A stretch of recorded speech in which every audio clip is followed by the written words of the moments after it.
C'est un crime silencieux. Un crime massif, fondé sur l'un des tabous les mieux ancrés dans la société traditionnelle syrienne. Un crime perpétré depuis les premiers mois de la révolution, au printemps 2011, et qui se perpétue dans les nombreux centres de détention gérés par le régime de Bachar al-Assad, le viol, une arme de guerre.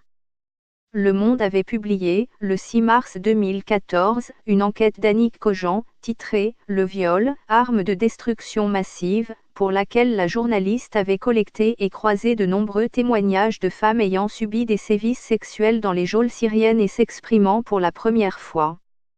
Cette fois, c'est un film, Syrie, le cri étouffé, réalisé par Manon Loiseau et coécrit avec Annick Cogent, avec l'aide de Souad Ouaidi, diffusé jeudi 7 décembre sur France 2 dans le cadre d'une soirée consacrée à la Syrie, qui donne la parole à ces femmes doublement victimes, du régime, donc, mais aussi de leur propre famille, prêtes à les bannir, voire à les tuer, lorsqu'elles sortent de détention.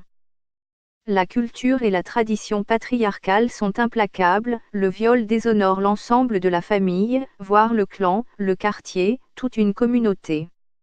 L'injustice est ainsi à son comble, la femme est coupable d'être victime, ou supposée victime, puisque la simple détention dans un centre de renseignement équivaut aujourd'hui à une présomption de viol.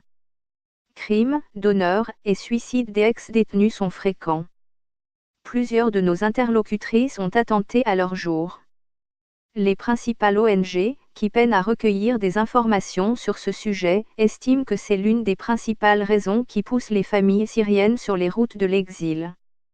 Asna Aluminium Hariri, 54 ans, est l'une des très rares femmes prêtes à témoigner ouvertement. De quoi pourrais-je désormais avoir peur, puisque j'ai tout perdu, dit-elle.